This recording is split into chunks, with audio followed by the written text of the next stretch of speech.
Peguem suas Bíblias, por favor, em nome de Jesus. Nós vamos dar continuidade a uma mensagem que nós começamos na semana passada. Amém? O tema da mensagem, aliança perigosa. E esse tema está baseado no livro de Josué, no capítulo 9, versículos de 1 a 27. Amém? A história desta mensagem, né, a base, o pano de fundo, vamos dizer assim, desta mensagem, está toda ela ligada a esses procedimentos, ao comportamento do povo de Israel, principalmente de seus líderes, Josué e a liderança espiritual de Israel, que entraram na terra prometida, já haviam vencido a cidade de Jericó, já haviam vencido a cidade de Ai, já estavam tomando posse de algumas regiões e, de repente, eles recebem a visita, né, a chegada inesperada de algumas pessoas, dizendo elas que eram moradoras de terras muito distantes e que estavam caminhando há anos, ou há meses pelo menos, né, até chegar ali onde estava o povo de Deus, e que eles tinham ouvido falar dos grandes milagres, de tudo que Deus havia feito com o povo de Israel, e que eles tinham ido ali para fazer uma aliança. E esse povo eram os jebuseus. E, de uma forma inesperada, inexplicável, e até mesmo condenável, esses líderes espirituais, juntamente com Josué, acabam por tomarem uma decisão de fazer uma aliança com esse grupo de pessoas que representavam uma nação, sem consultar a Deus, sem antes falar com Deus acerca do que estavam fazendo. E aí, meus irmãos, por causa desta atitude apressada, inexplicável, condenável, há uma série de consequências que já acontecem nos primeiros dias, nas primeiras semanas, consequências essas que vão entrar para dentro da história de Israel e acabam marcando Israel de uma forma ruim, porque não tomaram, ou melhor, porque tomaram uma decisão sem consultar ao Senhor, fazendo uma aliança perigosa com os jebuseus. É disso que trata a mensagem, é disso que trata o texto que nós vamos ler agora. Amém? Nós estamos apenas criando um elo de ligação, fazendo com que você se recorde do que falamos, ou aqueles que não vieram semana passada, pegarem o fio da meada, de forma que você possa entender a mensagem, a continuidade da mensagem esta noite. Amém? Vamos então ao texto, para refrescar a nossa mente. Josué capítulo 9, a partir do versículo 1. E souberam disso todos os reis que viviam a oeste do Jordão, nas montanhas de Cefalá, e em todo o litoral do Mar Grande até o Líbano. Eram os reis dos hititas, dos amorreus, dos cananeus, dos fariseus, dos heveus e dos jebuseus. Eles se ajuntaram para guerrear contra Josué e contra Israel. Contudo, quando os habitantes de Gibeon souberam o que Josué tinha feito com Jericó e Ai, recorreram a um ardil. Enviaram uma delegação trazendo jumentos carregados de sacos gastos e vasilhas de couro velhas, rachadas e remendadas. Os homens calçavam sandálias gastas e remendadas e vestiam roupas velhas. Todos os pães do suprimento deles estavam secos e esmigalhados. Foram a Josué no acampamento de Gilgal e disseram a ele e aos homens de Israel: viemos de uma terra distante, queremos que façam um acordo conosco. Os israelitas disseram aos heveus: talvez vocês vivam perto de nós, como poderemos fazer um acordo com vocês? Somos seus servos, disseram a Josué. Josué, porém, perguntou: quem são vocês? De onde vocês vêm? Eles responderam: seus servos vieram de uma terra muito distante, por causa da fama do Senhor, o seu Deus, pois ouvimos falar dele, de tudo que fez no Egito, e de tudo que fez aos 2 reis dos amorreus, a leste do Jordão, Seom, rei de Esbom, e Og, rei de Bassã, que reinava em Asterote. E os nossos líderes e todos os habitantes de nossa terra nos disseram: juntem provisões para a viagem, vão encontrar-se com eles e digam-lhes: somos seus servos, façam um acordo conosco. Este nosso pão estava quente quando o embrulhamos em casa, no dia em que saímos de viagem para cá. Mas vejam como agora está seco e esmigalhado. Estas vasilhas de couro que enchemos de vinho eram novas, mas agora estão rachadas, e as nossas roupas e sandálias estão gastas por causa da longa viagem. Os israelitas examinaram as provisões dos heveus, mas não consultaram ao Senhor. Então Josué fez um acordo de paz com eles, garantindo poupar-lhes a vida, e os líderes da comunidade o confirmaram com juramento. 3 dias depois de fazerem um acordo com os gibeonitas, os israelitas souberam que eram vizinhos e que viviam perto deles. Por isso partiram de viagem e 3 dias depois chegaram às cidades dos heveus, que eram Gibeon, Quefira, Beerote e Kiriat Jearim. Mas não os atacaram, porque os líderes da comunidade eles haviam feito um juramento em nome do Senhor, o Deus de Israel. Toda a comunidade, porém, queixou-se contra os seus líderes. Vamos orar? Obrigado, Jesus, por este texto, por esta história, que pode nos servir como base para não praticarmos, não nos afobarmos, não corrermos na tua frente, mas andarmos no teu passo, andarmos na tua velocidade, porque é aí que está a sabedoria, Senhor.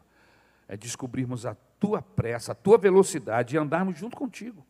Não nos atrasarmos, não tomarmos decisões tardias, já depois que as coisas fugiram ao nosso controle, mas também não nos anteciparmos, ó Deus, mas andarmos no teu tempo.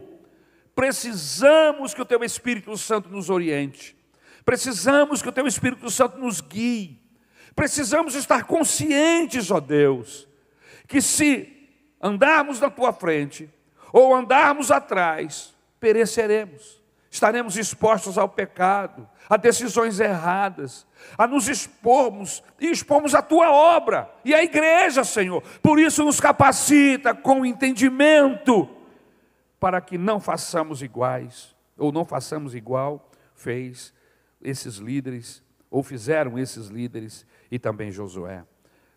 Ajuda-nos esta noite a entender tudo isso e levar estas lições para a nossa casa, para a nossa prática diária. Nós que lideramos o nosso lar, que estamos à frente da nossa casa, precisamos de sabedoria do céu. Em nome de Jesus eu te rogo, me dá sabedoria, Senhor.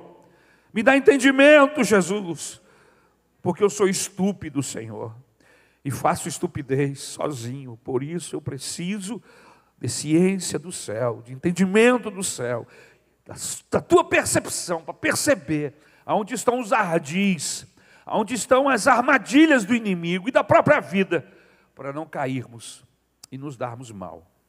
Te rogamos esta bênção sobre nós em nome de Jesus. Amém. Aliança perigosa. Semana passada, nós começamos a falar sobre esse tema. E para falar sobre esse tema, aliança perigosa, a gente precisou abordar a proposta de uma aliança que era proibida. E nós trabalhamos essa questão, que aquilo que já está proibido, que já está na lei, que o Senhor já nos falou, eu não preciso entrar outra vez para debater uma coisa que já foi decidida pelo próprio Deus. Às vezes eu recebo pessoas, eu não, mas nós pastores recebemos pessoas no gabinete que querem a nossa autorização para pecar. Tem uma decisão difícil para tomar, e aí vem e empurra para cima do pastor. E se o pastor não estiver atento, é uma armadilha. Porque às vezes ele pode ser tentado a abrir mão de princípios bíblicos, porque como não está prestando atenção, tem um ardil aí. A pessoa quer casar-se, quer tomar decisões acerca do seu futuro, e aí ele, em nome de uma obediência pastoral, ele vem, mas na verdade ele quer uma autorização para fazer o que está errado. Entendeu? Casar-se sem conhecer o cônjuge. E aí vai falar comigo, você conhece esse rapaz há quanto tempo? Ah, pastor, eu já conheço ele há 30 dias. É 30 dias. 30 dias. Você não conhece nada. E aí a gente fala, namora um pouco, anda um pouco, não tome essa decisão, porque você está querendo prender a sua vida, o resto da sua vida, a uma pessoa. Então você precisa de saber quem é essa pessoa.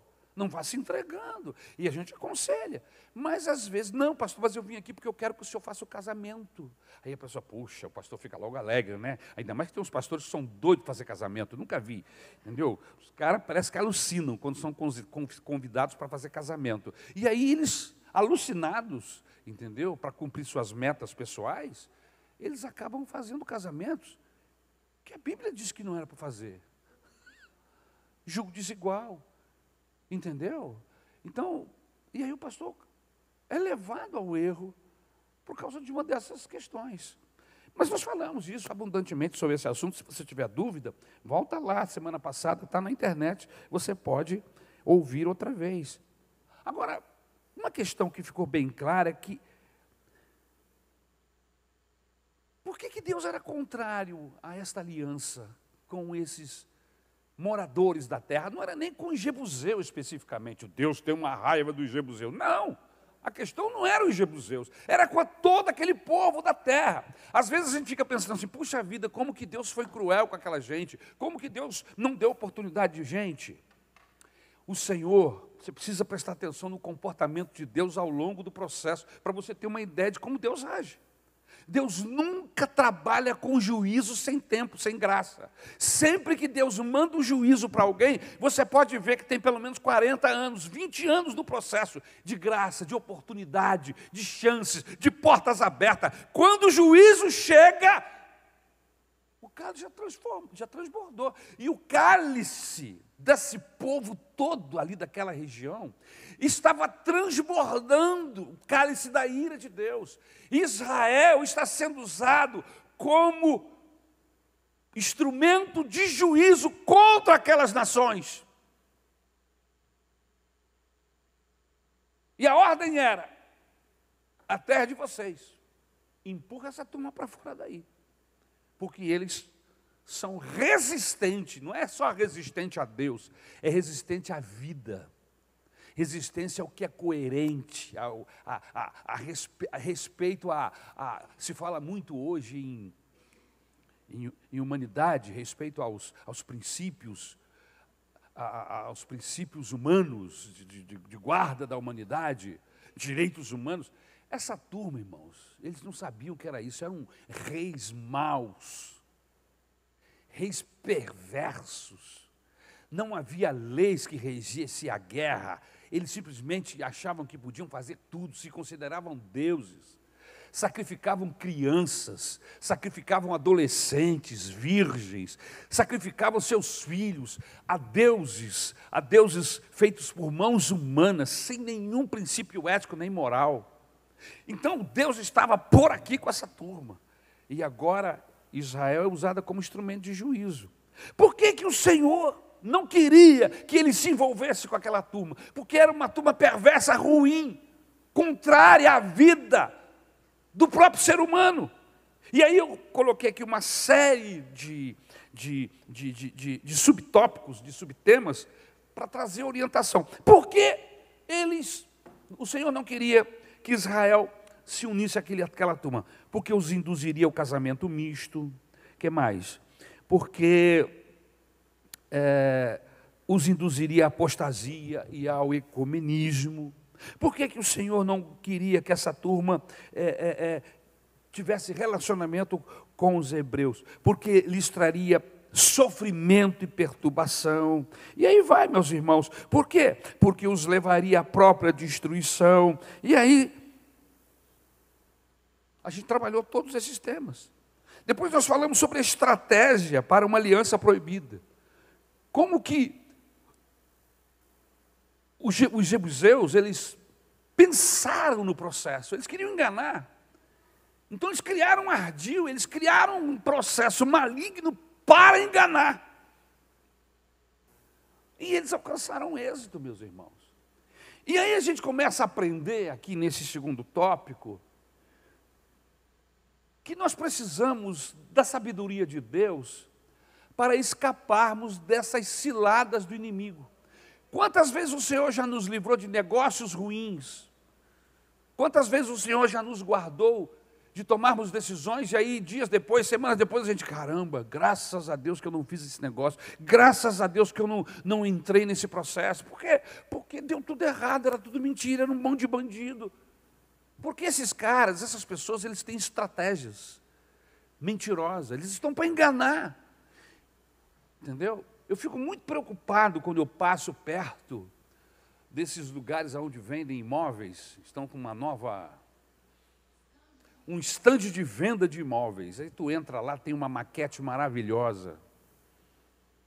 Você vê os carrinhos, você vê o prédio, o cara chega assim, olha, você vai morar nesse andar aqui, você se vê lá dentro daquele apartamento, entendeu? E aí você diz, caramba, é a resposta de Deus, nós estamos usando isso. Você pega as suas economias e coloca ali. E o miserável não tem nada atrás. Não constroem nada, são mentirosos e te roubam o seu rico dinheirinho, as suas economias. E aí você vai para a justiça, e quando você fala de justiça no Brasil, irmãos, é uma calamidade pública, entendeu? Tantas decisões importantes para serem tomadas no nosso país, que vai abençoar o povo brasileiro. E os nossos juízes estão envolvidos com outras coisas, com políticas. E o povo está jogado na mão de bandidos. Essa é a grande realidade, entendeu? Então, eu sei disso porque eu tenho pessoas na minha família que investiram seu dinheiro na compra de imóvel, fez pesquisa para poder fazer a compra do imóvel. Imóvel que a gente levanta ele do chão, na planta, né? E aí a pessoa acredita, porque quando você vai comprar um imóvel na planta, você está investindo no nada. Não tem nada, só tem um terreno. Não é verdade? Você tem que acreditar nos caras. E não existe nenhuma lei que te proteja. Então, eu tenho gente da família que está vivendo esse drama, que investiu 60, 70, 80 mil reais. Você vai lá, hoje o terreno está vazio, não construiu nada, já tem mais de 10 anos. E não tem a quem recorrer. Só na mão do juiz já deve ter uns 5 ou 6. E está aí, entendeu? E dane-se você. E os caras que te venderam. Então, você precisa estar alerta. Porque armadilhas estão montadas em todos os lugares. Eu não estou dizendo que não tenha gente honesta, irmão. Lógico que tem. No meio dessa balbúrdia toda, tem um honesto. O problema é você descobrir esse honesto. O problema é você ter essa capacidade de Deus, ou até mesmo de conselheiros, buscar conselhos, para você não entrar nessas bandidagens, nessas armadilhas que são armadas, e você, sem querer, você acaba caindo. Então, veja, havia estratégia montada para enganar o Josué, enganar os líderes espirituais, não é? E quais eram essas estratégias? O fingimento está aí no versículo 4 e 5, ok? A mentira está aí no versículo 6, a sedução e a pressão no versículo 6. Eles foram usando todos os ardis, a esperteza no versículo 7 e 8, entendeu? As meias respostas. Nós trabalhamos todos esses temas aí na semana passada. A linguagem piedosa, uma linguagem meio que cristã. O cara descobre que você é evangélico, começa a falar uma linguagem que você fala assim, puxa, ele é crente, é nada, é bandido. Mas ele descobriu que você é. Então ele usa a sua linguagem para te enganar. Irmãos, a coisa é perversa. A coisa é perversa. E você precisa estar atento à linguagem impiedosa. Entendeu? Então, a astúcia por trás tem um veneno, por trás tem um monstro querendo te engolir, que vai te trazer perturbação. Durante anos você vai ficar se martelando, se angustiando por causa de um passo mal dado. Veja que interessante esta mensagem, não é? E em terceiro lugar, foi aí que eu parei, é daqui que eu continuo. O perigo de se fazer uma aliança sem consultar a Deus nas coisas que parecem óbvias. Ah, pastor, isso é muito simples. Eu não preciso de Deus para tomar essa decisão. Nunca diga isso. Se nós prestarmos atenção na nossa vida, são às vezes coisas simples, decisões pequenas, mas os seus desdobramentos serão muito grandes. É uma decisão pequena que tem desdobramentos grandes. E que podem ferir, prejudicar, estragar o seu relacionamento, diminuir a sua passada. Você ia bem e de repente por causa de um baque desse você acaba diminuindo e caindo. O perigo de se fazer uma aliança sem consultar a Deus nas coisas que parecem simples. Dá uma olhadinha aí nos versículos 14 e 15 e você vai ver do que nós estamos falando. Os israelitas examinaram as provisões dos heveus, mas não consultaram o Senhor. Então Josué fez um acordo de paz com eles, garantindo por paz a vida, e os líderes da comunidade o confirmaram com juramento. Olha que coisa triste. Juraram, fizeram o pacto, e agora? Agora não tinha mais como te fazer a coisa. Josué fez distinção entre coisas importantes que carecem de oração e coisas insignificantes, coisas óbvias, que não precisa consultar a Deus. Irmãos, é lógico que eu não preciso consultar a Deus acerca de que cor eu vou pintar o meu quarto. Você vai pintar o seu quarto de vermelho, tem gente que gosta, entendeu? Vai pintar o seu quarto de marrom, é você que vai ficar lá dormindo lá, que Deus te ajude, entendeu? É uma decisão sua. Deus não vai agora falar, não, meu servo, não coloque essa cor. Que isso? A cor do seu carro, a marca do seu carro, você está entendendo? São coisas que Deus me deu capacidade para discernir. Mas eu tenho que prestar atenção se essas minhas decisões estão quebrando princípios éticos, morais, quais são os desdobramentos dessas decisões, se vão me envolver, se vão envolver minha família, se vai trazer prejuízo.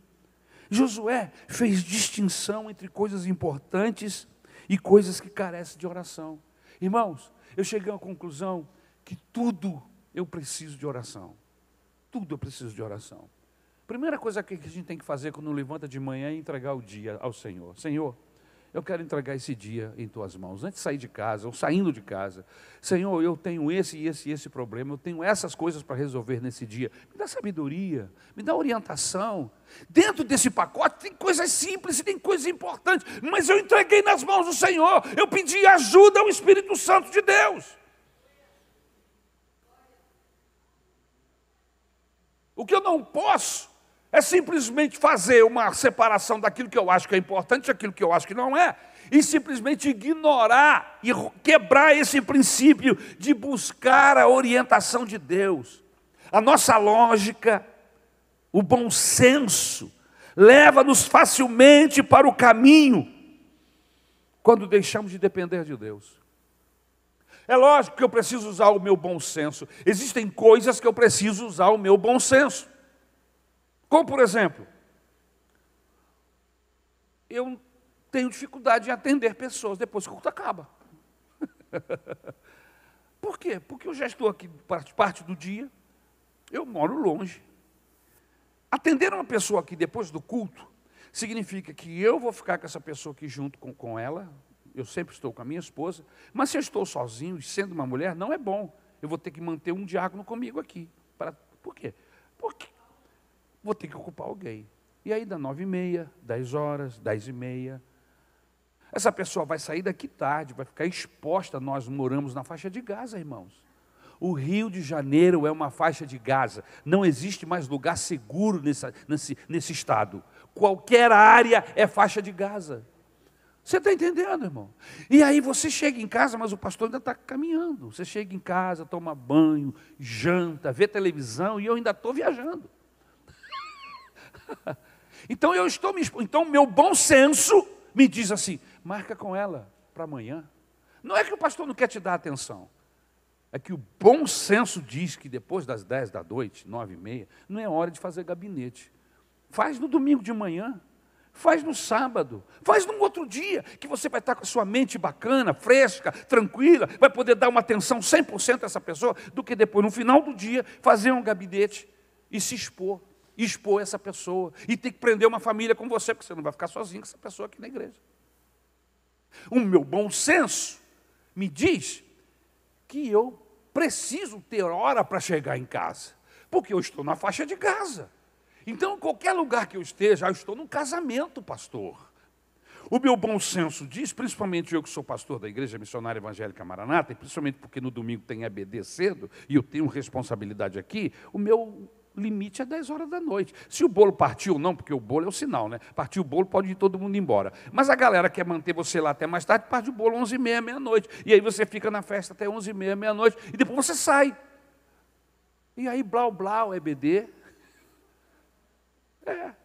Você comprometeu um EBD no dia seguinte, o culto da manhã, porque você é ser humano, você se cansa, e mais, saiu de uma festa de carro, de ônibus, seja lá do que for, de Uber, às 11h30, meia-noite, na faixa de Gaza. O que você está querendo? Aí diz, Deus não me guardou, mas o meu bom senso diz o quê? Eu preciso usar o meu bom senso. Ok? A Bíblia diz, usa o seu bom senso. Isso é usar o bom senso. Amém? Deus não precisa aparecer para mim num anjo dizendo, carinha, está tarde, vai embora. Eu sei. Não é verdade, irmãos? Então existem coisas que Deus não precisa, porque eu já sei, principalmente porque eu tenho o Espírito Santo de Deus, e Ele fala comigo, Ari, presta atenção no horário. Eu estou ligado, eu não estou no jardim do Éden, e lá tinha uma serpente.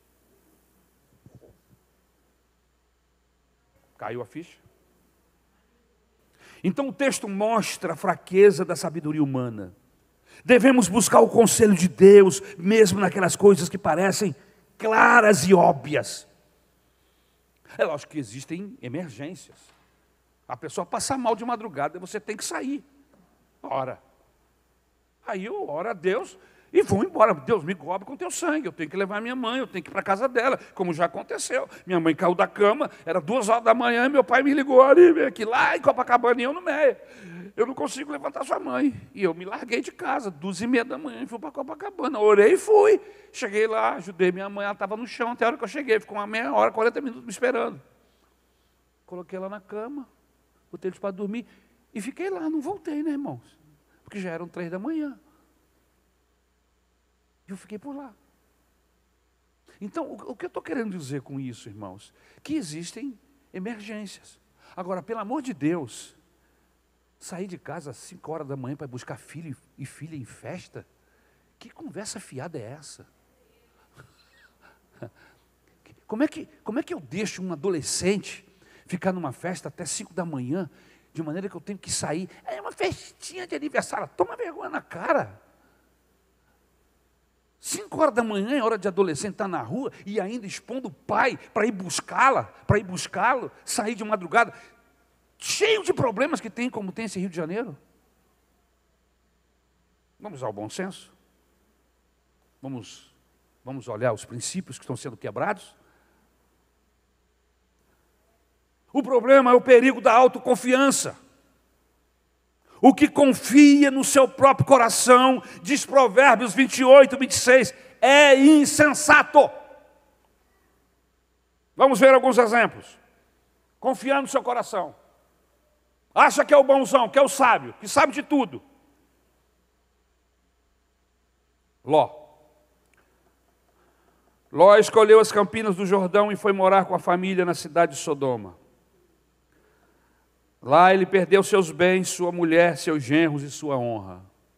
Caramba, que decisão doida. A princípio parecia uma bênção. Uma região árida, você consegue ver uma cidade que tem uma campina. Ele falou, é aqui, é de Deus.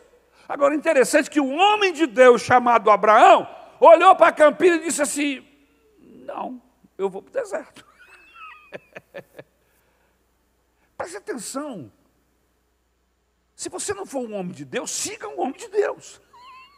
Se você não tem relacionamento com Deus suficiente para orar e pedir a Ele uma orientação, peça a Deus que use alguém, mas não tome decisão como tomou Ló. Não ache que você é autossuficiente. Porque Deus está vendo o dia de hoje e está vendo o dia de amanhã. E daqui a 1 ano, daqui a 2, daqui a 10, daqui a 15. Ló não teve essa percepção. Levou a família dele para dentro do inferno. E não percebeu só depois que o inferno pegou fogo. Só depois que ele perdeu sua esposa, seus bens, perdeu tudo. A moral das suas filhas, a sua própria moral.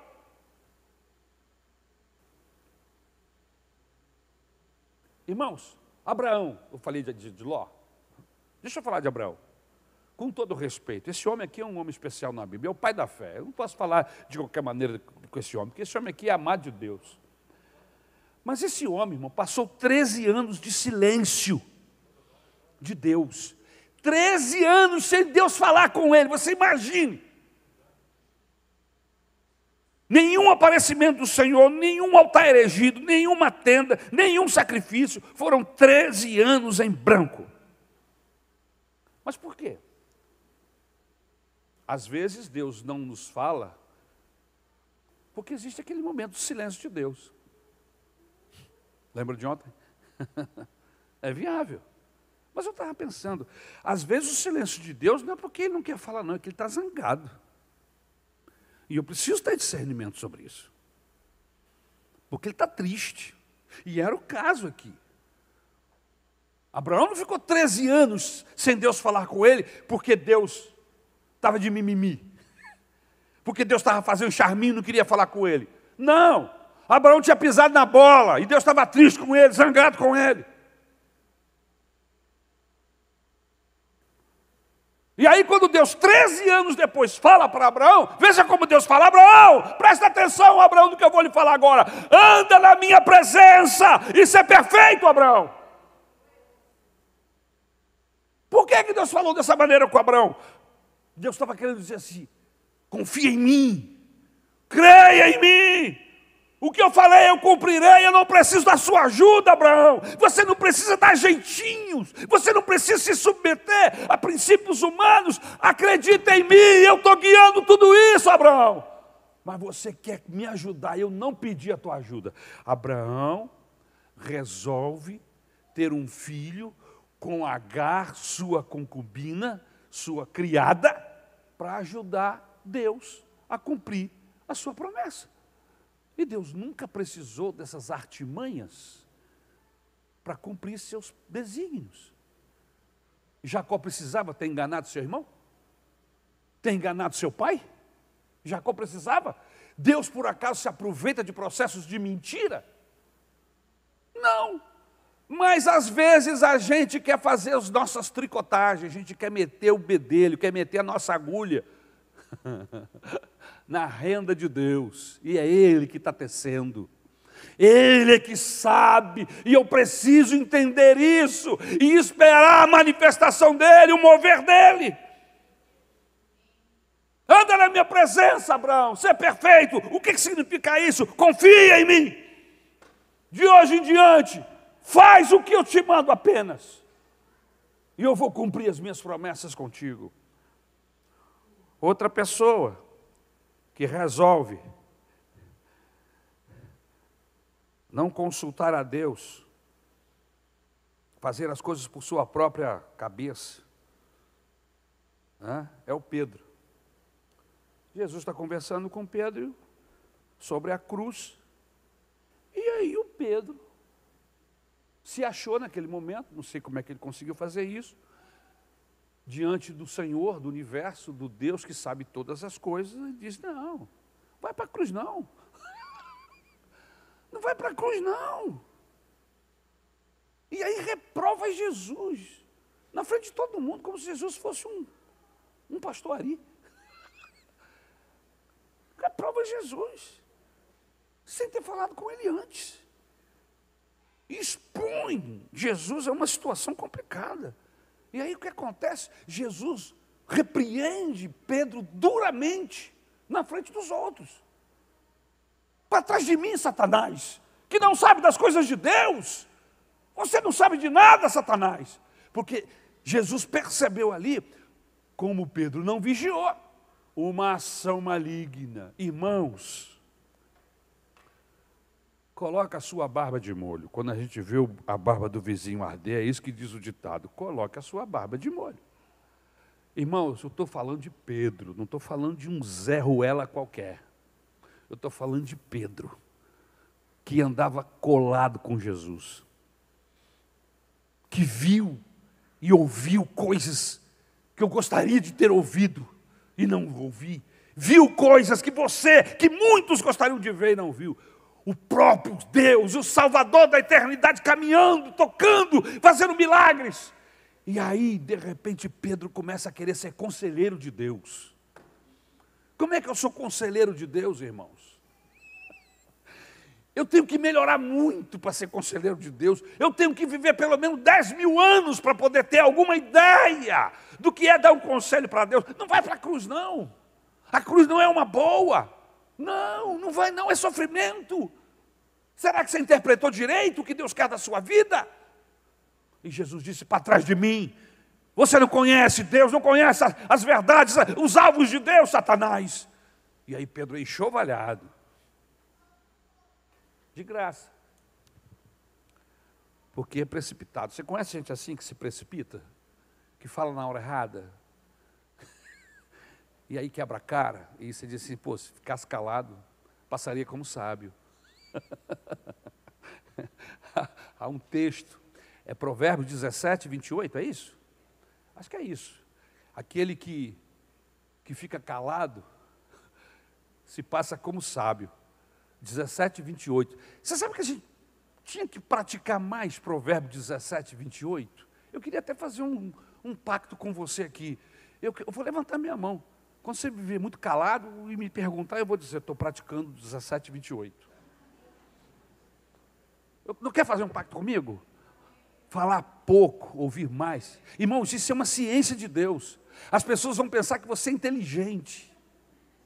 Por quê? Porque você não fica falando toda hora. Você ouve mais. E se por acaso for falar, vai falar com sabedoria, com entendimento, com mais equilíbrio. Vamos praticar Provérbios 17, 28, irmãos. Pratica isso na sua casa, com a sua esposa, com o seu marido, com seus filhos. Outro foi Gibeão. Gibeão quer dizer pequeno monte, e nos alerta contra as pequenas coisas que nos impedem de andar com Deus.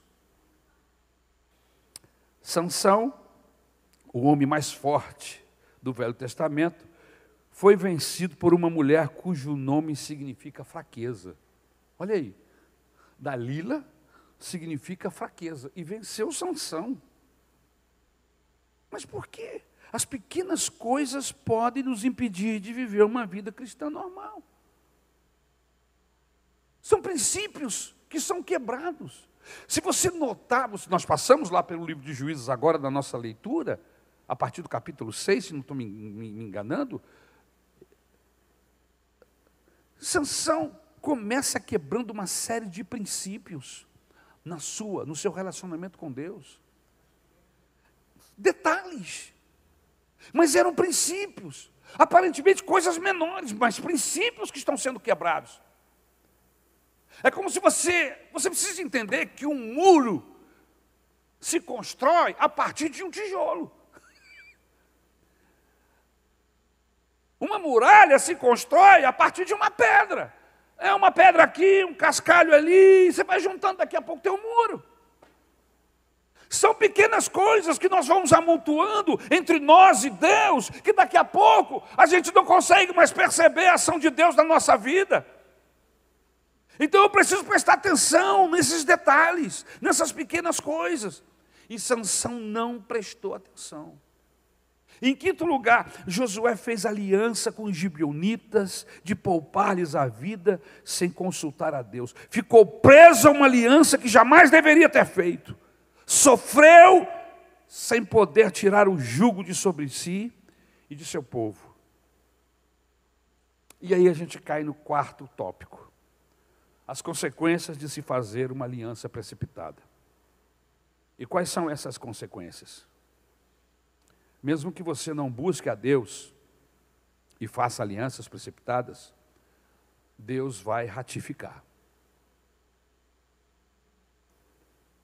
Deus não estava naquela aliança. Um princípio dele havia sido quebrado. Mas eles fizeram um juramento em nome do Senhor, que não iriam destruir os gibeonitas, não iam expulsá-los do meio deles. E agora, eles vão ter que cumprir. Mesmo que seja espinho nos olhos. Mesmo que vivam o que sofram, ter que cumprir, porque fizeram um juramento em nome do Senhor. Quantas sociedades que jamais deveriam ter sido firmadas, porque não se respeitou o princípio de falar com Deus antes.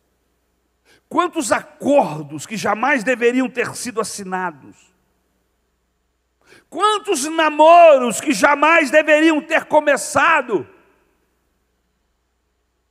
Ah, mas ele é bonitinho, ela é uma gracinha, mas é assim que você avalia uma pessoa que você está escolhendo para ser seu companheiro, a sua companheira por resto da vida? Ela é uma gracinha? Lógico que o parecer de uma pessoa é importante, a gente não vai jogar isso fora, absolutamente. O parecer, né, o semblante, a beleza de uma pessoa, ela tem importância dentro do conjunto do processo. Não é assim, irmãos? Tem que ter a pessoa que você está buscando, tem que lhe agradar fisicamente. Mas ela precisa ser como Esther. Não apenas bela, mas formosa. E a bela fala de uma beleza exterior. Mas a formosura fala de algo interior. De um caráter. De um relacionamento com Deus. Se eu sou uma pessoa crente em Jesus, estou buscando uma esposa, um marido, eu preciso buscar essa esposa e esses maridos segundo os princípios que eu creio. E não importa se eu tenha sido uma vítima da vida, me traíram, me esfaquearam, me jogaram para fora, não importa, esses princípios são de Deus e eu não posso abrir mão deles por nada. Porque se eu respeito os princípios de Deus, eu tenho a certeza de que a bênção do Senhor repousará sobre a minha vida. Por quê? Porque eu estou obedecendo os princípios de Deus. Agora, se eu quebro os princípios de Deus,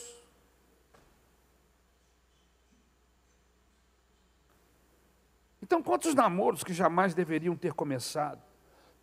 Quantos casamentos que jamais deveriam ter sido consumados, irmãos? Porque não se respeitou princípios. Muitos buscam a saída do divórcio dizendo, meu casamento acabou porque não foi Deus quem me uniu.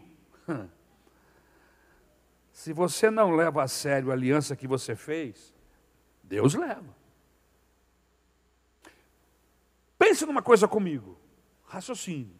O casamento é um princípio divino. Não importa se você é evangélico, católico, espírita, ubandista, se você é hindu, se você é muçulmano. O casamento é um princípio divino. E quando você abraça um princípio de Deus como casamento, você precisa respeitá-lo, porque Deus, independente de quem você esteja casando, como o casamento, a ideia dele é bênção para o homem, ele vai estar presente. É isso que diz a Bíblia, não sou eu que estou inventando esse processo, essa palavra não, irmãos. Malaquias, capítulo 2, versículo 13 e 14. O Senhor foi testemunha da aliança entre ti e a mulher da tua mocidade, com a qual tu foste desleal, sendo ela tua companheira e a mulher da tua aliança. Essa instituição é divina, não importa qual seja o seu credo. Se você se casou, Deus está nisso. Agora, se você escolheu mal, aí é outra coisa. A escolha foi sua. Se você tiver princípios para orientar a sua escolha, com certeza a probabilidade de erro diminui. Se você se casar com uma pessoa convertida a Jesus, cujo coração é guiado pelo Espírito Santo, eu não estou dizendo que ela é santa, maravilhosa, perfeita. Não tem ninguém perfeito na igreja não, irmãos. Acontece que nós temos um que é perfeito, que é Jesus. Nós temos o Espírito Santo de Deus. Irmãos, eu sou cheio de defeitos, eu tenho muitas dificuldades, mas o Espírito Santo está aqui dentro do meu coração. Eu quero obedecer a Bíblia Sagrada. Eu me converti a Jesus. Então eu fico pedindo ao Senhor, me ajuda, me ajuda. Como é que eu faço para conquistar Isabel hoje?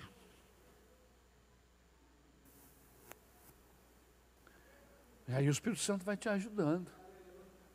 Vai dando um coração largo para ela, para não levar tão a sério assim os meus desequilíbrios, dá graça para ela, entendeu?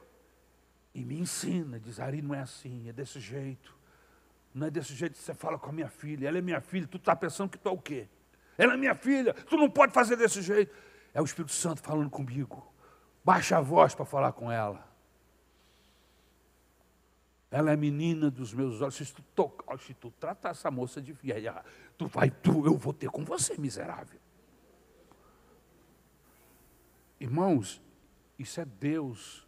Sua mulher não é menor que você. Ela não é um zero à esquerda, não. Ela é uma filha de Deus assim como você. Você lava a língua para falar dela. Amém? E você lava a língua para falar dele, porque ele é de Deus.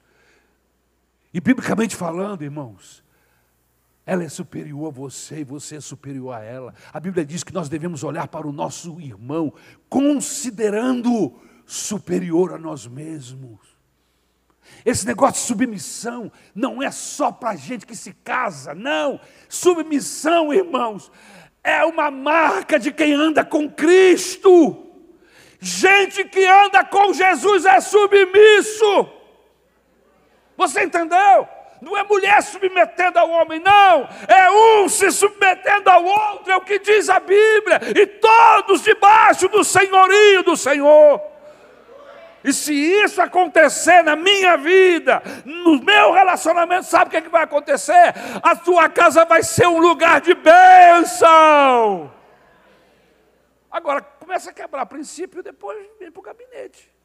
Como se eu fosse Deus. E eu não sou.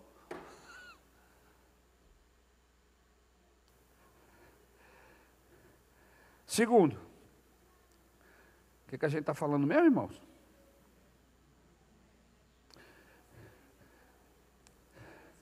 As consequências de fazer uma aliança precipitada. Quando nós fazemos uma aliança precipitada, nós geramos murmuração e descontentamento no meio do povo de Deus. A gente precisa entender, nós pastores, nós líderes, nós que o Senhor nos levantou, que o povo vai estar conosco se Deus estiver conosco. O povo não é bobo, o povo não é idiota, a igreja não é burra. A igreja é do Senhor, é do Espírito Santo. E se a igreja perceber que o líder pisou fora da linha, ela vai questionar. Porque a igreja é do Senhor. Vocês não são meus servos. Eu não sou um reizinho aqui nessa igreja. Eu estou aqui para servir os irmãos. E eu estou pedindo misericórdia a Deus, para Ele segurar os meus pés, porque eu estou suscetível a erros. Mas eu peço compaixão ao Senhor para segurar na minha mão. As minhas atitudes podem ser julgadas, sim.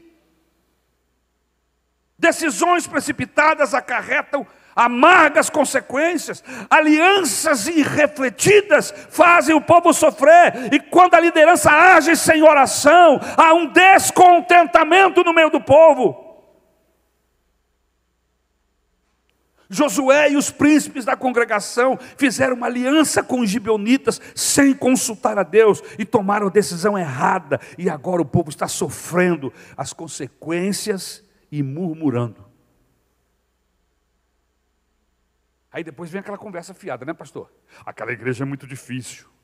É muito difícil?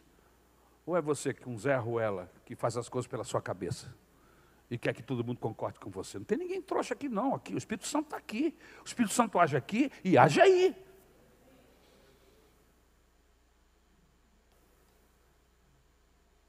E eu como pastor, eu não posso ter uma palavra que parece dos reis antigos, que não tem volta atrás. Irmão, gente de Deus tem marcha ré.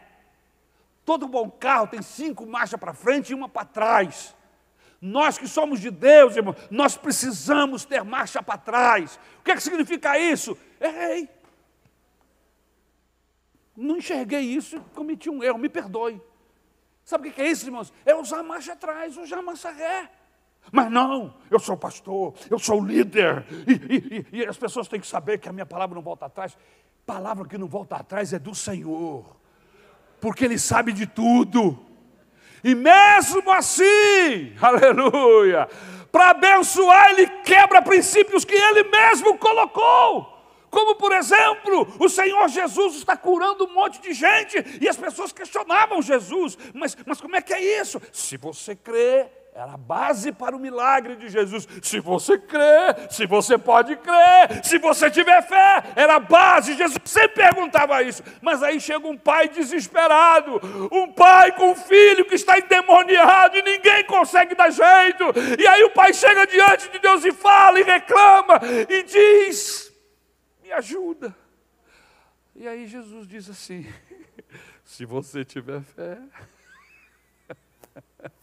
E aí ele diz assim: Senhor, tu sabes, me ajuda na minha incredulidade, eu não estou conseguindo crer.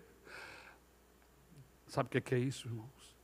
Jesus quebrando um princípio que Ele estabeleceu para abençoar.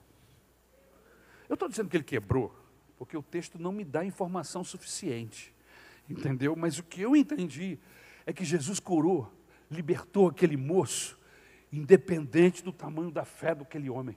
Porque aquele homem admitiu: eu tenho dificuldade de crer, me ajuda. Eu não estou dizendo que ele quebrou o princípio, mas o que eu percebo do texto é que Jesus ouviu a oração daquele homem. Lembra daquela mulher catando migalhas embaixo da mesa? E a mulher argumenta com Jesus e conversa com ele. E diz assim: mas eu sou cachorrinho.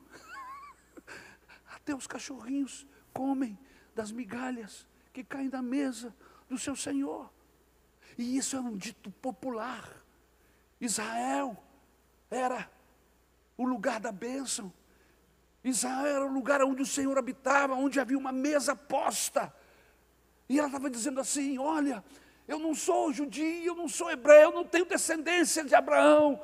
Eu sou como um cachorrinho, eu pertenço a uma outra nação, mas também os cachorrinhos comem das migalhas. Ou seja, Senhor, tu abençoa Israel, mas tu se esquece da gente que está aqui embaixo. E aí o Senhor faz o quê? Vai embora daqui, ô sua miserável, eu não vou te abençoar. Foi isso que ele fez? Não.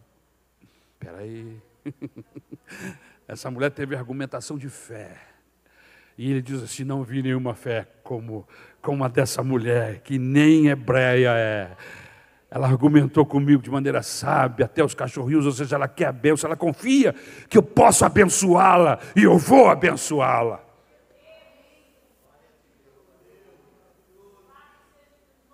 O povo de Deus precisa se envolver com lutas a favor daqueles contra quem deviam lutar. Olha o esquema. Porque esses cabras fizeram uma coisa errada. Agora lá, Josué capítulo 10, versículo 6, os gibeonitas se metem numa guerra. E como agora eles têm uma aliança, eles são obrigados a ir defender gibeonita, irmão. Agora veja bem. É mais ou menos como essa aliança da OTAN. A OTAN é um grupo de países que tem uma aliança, e lá dentro da aliança deles, escrito está, que se um desses países que fazem parte da OTAN entrarem em guerra, forem atacados por alguém, todos os demais países vão lutar contra aquela invasão. Por isso que está tendo todo esse rebuliço. Porque, apesar da Ucrânia não pertencer à OTAN,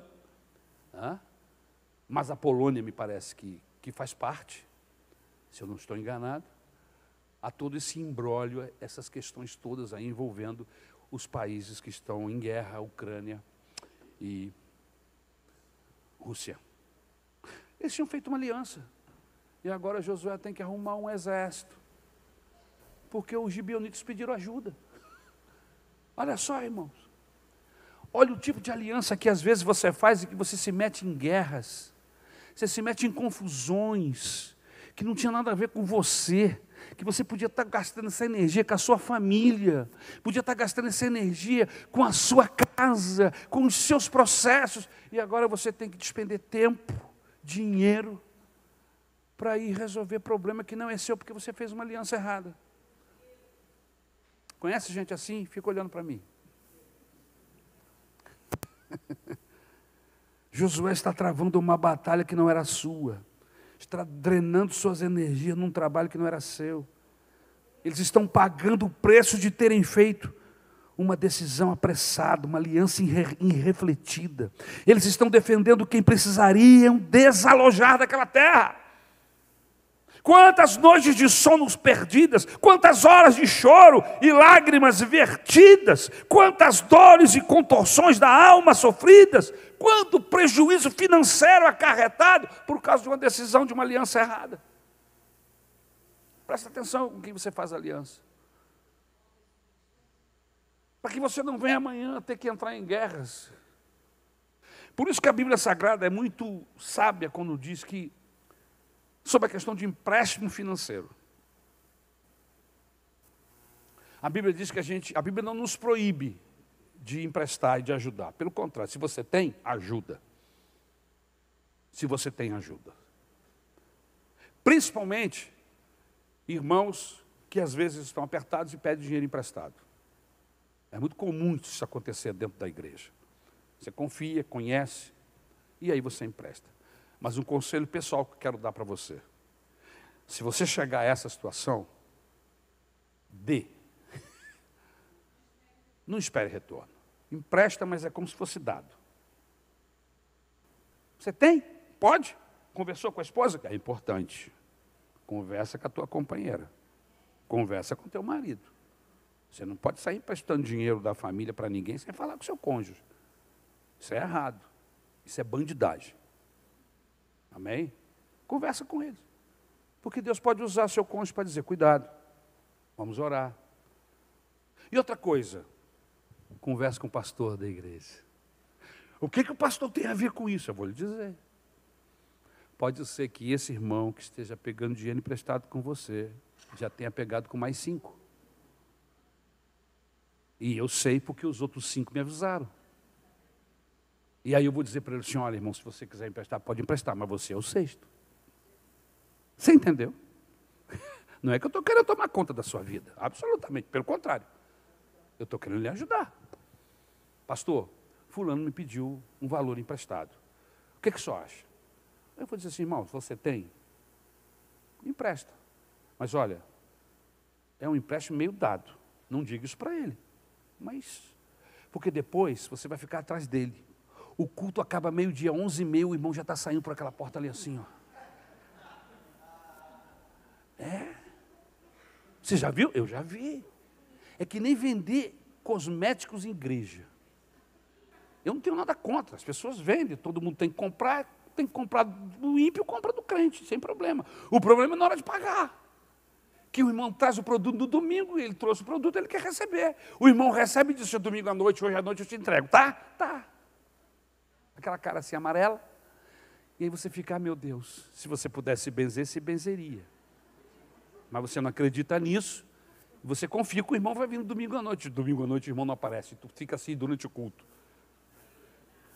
Ô Jesus, tem misericórdia. O irmão pensa que você está glorificando, mas você está orando, procurando o dito cujo. Final do culto, tu bota a fila lá na porta e fica vendo, o irmão não veio. Aí falou, pô, agora só terça. Não, só quinta. Aí na quinta o irmão não vem também. No domingo de manhã, ele entra escondidinho, você não viu. No meio do culto, tu ouviu um glória a Deus. Pô, o homem está aí. Está lá do outro lado. E aí, quando você passa dali para cá, foi o tempo suficiente para ele, ó.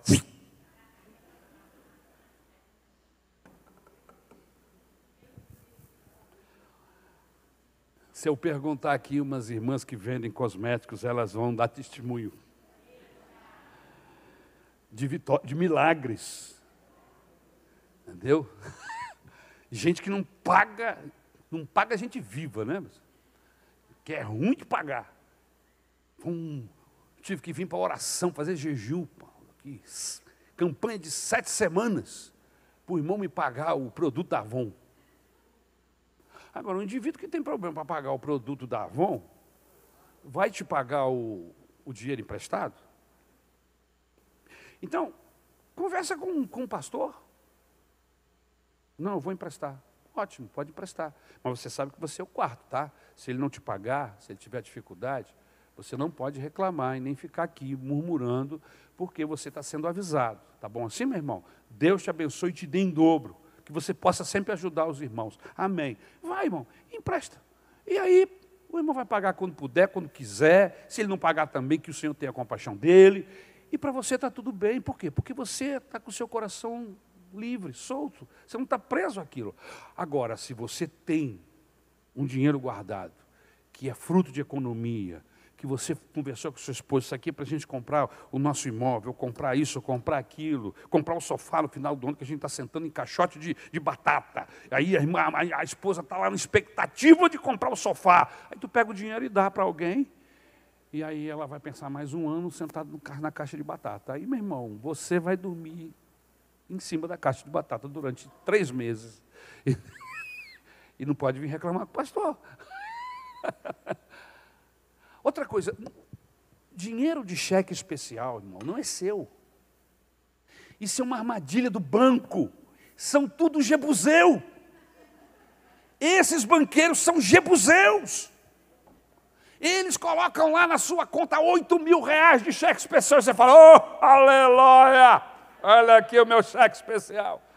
Bobo, esse dinheiro não é teu. Mexe nele para ver o que acontece. Mexe. Inclusive, eu mandei tirar, me deram um cheque especial de 35 mil. Falei, rapaz, está repreendido, isso aqui é do diabo. Liguei para lá e falei assim, eu quero que você bote só 1.000 reais aí para um sufoco. Porque 1.000 reais eu consigo pagar. 35 jamais. Você entendeu, irmão? Cheque especial é armadilha. Você já viu os juros, como é que estão? Pegar dinheiro com agiota, isso é coisa de doido.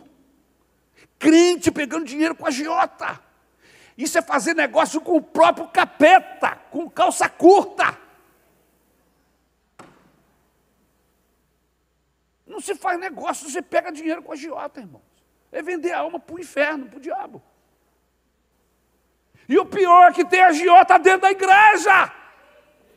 Oh, meu Deus do céu, eu não ia falar, mas falei. Agiota na igreja, emprestando dinheiro a juro. Aonde você tirou isso? Isso é bandidagem e crime.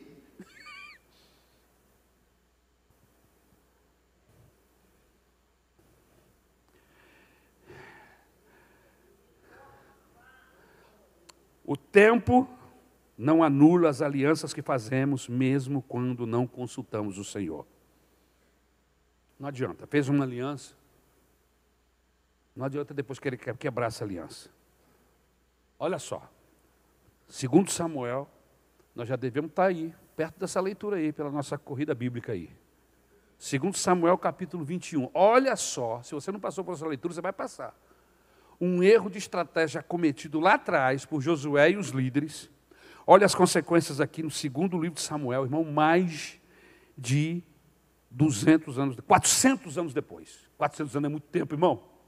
400 anos é muito tempo, cara. 400 anos depois da aliança firmada por Josué, o rei Saul matou os gibeonitas nos dias do rei Davi.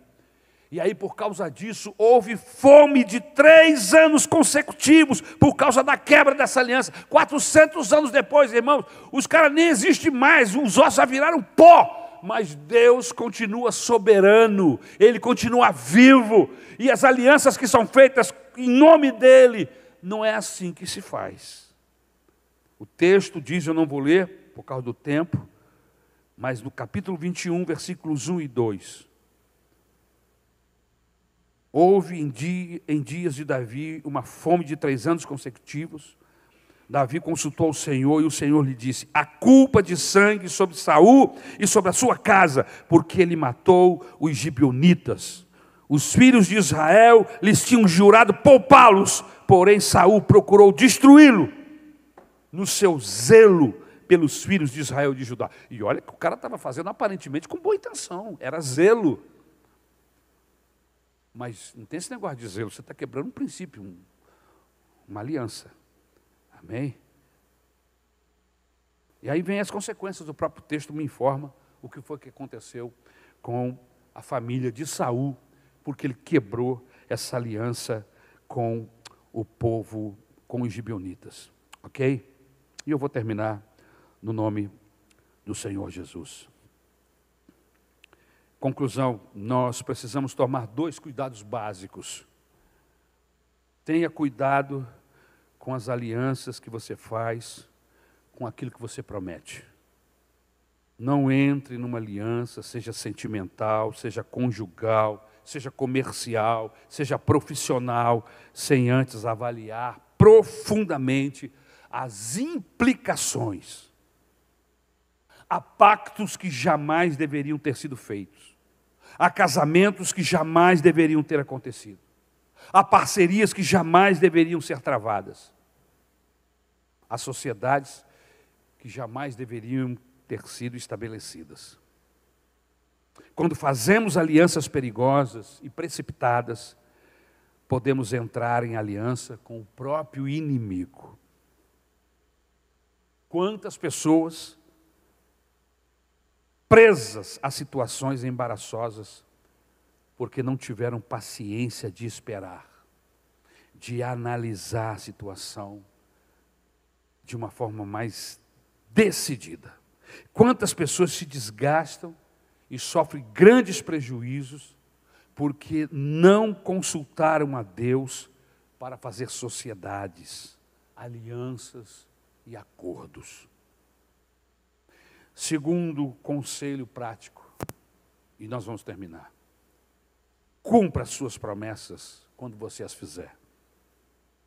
Nossas decisões hoje afastarão as futuras gerações, para o bem ou para o mal.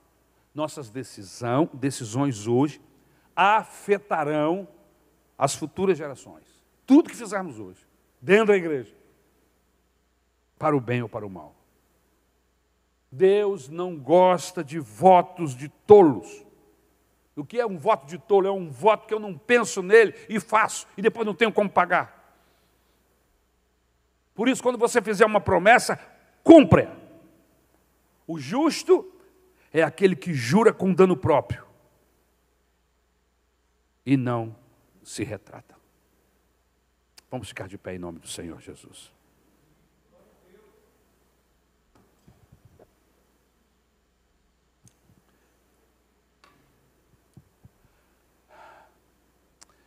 Eu tenho certeza absoluta que, de alguma maneira, essa mensagem alcançou o seu coração.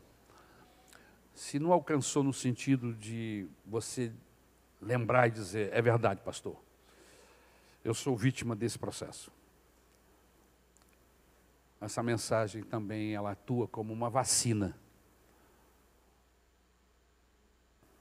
nos preparando, nos advertindo, nos dando condições de percebermos aquilo que pode nos trazer problemas sérios no futuro. Amém? Então vamos ser sábios, vamos falar com Deus, vamos entregar nas mãos do Senhor a nossa vida, a vida da nossa família, vamos pedir a Ele que nos ajude a tomar decisões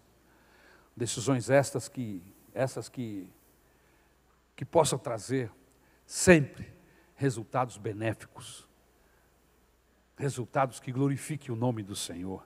E aí você vai lembrar-se, bendita a hora que eu me casei com essa mulher, bendita a hora que eu fiz aquele negócio, foi uma oportunidade de Deus, foi uma porta, os processos, foi Deus me dirigindo, bendita a hora, que bom que eu não perdi aquela oportunidade. E isso vai trazer alegria, contentamento, firmeza, segurança e alegria. Ao contrário, você poderá dizer, maldita a hora, aonde eu estava com a cabeça quando eu fiz aquele negócio.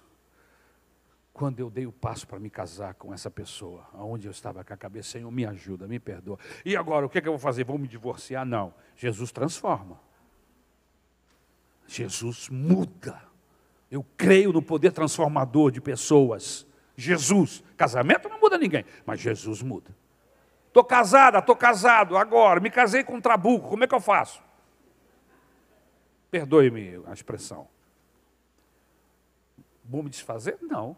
Deus transforma trabucos em coisas maravilhosas.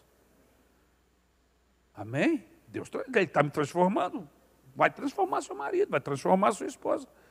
Ele vai. Esgote todas as possibilidades. É o meu conselho. Não porque eu vou me divorciar. Não se divorcie. Esgote todas as possibilidades, todas as oportunidades. Corra atrás, dê chances, vá atrás, ande a segunda milha, ore ao Senhor. Eu não sei quanto tempo isso vai demorar, mas o meu conselho é esgote todas as possibilidades de perdão, de reconciliação, de andar junto, de dar nova oportunidade. Esgote. Quando esgotou, até o cálice de Deus enche. Então chega uma hora que o seu também chega, não dá mais. Já esgotei as possibilidades, eu não tenho outra alternativa. Mas antes disso, ande a segunda milha, porque isso é cristão, isso é de Deus, e Deus está olhando para mim e para você. Amém? Vamos falar com Jesus agora. Eu não vou chamar você aqui à frente, porque eu não quero expor ninguém. Mas você sabe dos acertos e dos erros, das decisões corretas e incorretas, dos posicionamentos que estão trazendo bênçãos e que estão trazendo problemas, dificuldades. Fale com Deus agora. Senhor, já fiz. Não há como voltar no tempo, eu não tenho como remediar isso. Eu te peço, me dê graça para me ajudar. Me ajuda, me dá graça, Senhor. Confessa, irmãos, confessa. Confessar a Deus que deu uma pernada, isso é maravilhoso. Que errou, que fez besteira, que jogou os princípios bíblicos pela janela. Senhor, eu não sei onde eu estava com a cabeça, mas agora eu estou dentro desse lamaçal, agora eu estou preso, eu não tenho como sair daqui. Me ajuda, Senhor! E o Senhor vai se voltar para você com graça, com misericórdia, porque esse é o Deus da Bíblia. Ele não joga fora aqueles que simplesmente pecaram, desobedeceram. Ele não existe lata do céu, lata de lixo lá no céu. Não existe. Deus não nos joga no lixo, mas Ele reaproveita o vaso. Dói, porque Ele pega o barro, amassa de novo, e isso dói, isso demanda tempo, e ele amassa, tira a pedrinha que estava fazendo o vaso rachar, ele pega o barro de novo e trabalha esse barro para fazer um vaso de honra, um vaso de glória. Comece confessando a Deus que foi um erro, amém? E também agradeça a Ele, por Ele ter guiado você, por Ele ter te abençoado, por Ele ter te ajudado, por você ter te ajudado a observar a Bíblia Sagrada, a estar atento aos princípios divinos, e isso lhe trouxe a um outro patamar, a um patamar de segurança. Que segurança, sou de Jesus, e já desfruto gozo e luz. Sou o quê? Sou de Jesus, herdeiro de Deus. O que mais, querida? Ele me leva à glória do Pai. Canta minha alma, canta ao Senhor. Rendei-lhe sempre ardente louvor. Canta minha alma, canta ao Senhor. Rendei-lhe sempre ardente louvor. Coração agradecido. Se eu tropecei ou não, eu preciso saber que os braços do Senhor estarão sempre abertos para me receber, para me perdoar, para me ajudar. Amém? O caminho para Deus é o caminho do arrependimento, da confissão. Confessa, errei, pequei, pisei na bola, tomei a decisão errada, estou sofrendo consequências das minhas atitudes, mas tem misericórdia de mim, me ajuda, Senhor. Ele é bom, irmãos, Ele é bom, Ele é bom. Aleluia. Vamos orar? Senhor, meu Deus, obrigado por essa mensagem. Obrigado, Senhor, me perdoa se eu não consegui fazer ou falar tudo aquilo que deveria, por falta de preparo, por falta de capacidade, Senhor, mas eu sei que o Teu Espírito Santo, enquanto ministrávamos a Tua palavra, o Teu Espírito Santo estava trazendo a luz, trazendo a lembrança, processos, circunstâncias, fizeram com que nós entendamos, Senhor, a Tua palavra para nós esta noite. E que Tu tenhas os Seus braços abertos para nos abençoar, desde que nos voltemos para Ti, pedindo compaixão e misericórdia. E é o que nós estamos fazendo aqui, Senhor. Nos perdoa as nossas atitudes ruins, as nossas falhas, as nossas dificuldades. Nos perdoa, Senhor. Eu sei, Jesus, que por causa dessa consequência eu estou vivendo todo esse processo, Senhor. Mas me ajuda, Senhor. Me dá graça, Salvador, para suportar os anos que faltam. Nos ajuda, Senhor amado, a administrar a nossa mente, nos dá sabedoria, nos dá capacidade do céu, discernimento, de forma que não sejamos enganados pelo nosso coração, pelas artimanhas do diabo, pelos ardis dessa sociedade maligna. Senhor, nos guarda de pecarmos contra Ti, de pecarmos contra a nossa esposa, o marido, os nossos filhos, a nossa família, de pecarmos contra a igreja. Senhor, nos guarda por amor do Teu nome. É o que nós Te pedimos, no nome de Jesus.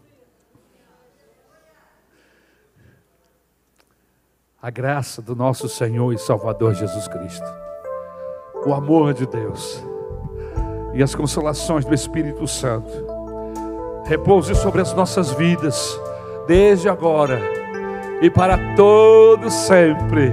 Cante comigo, igreja.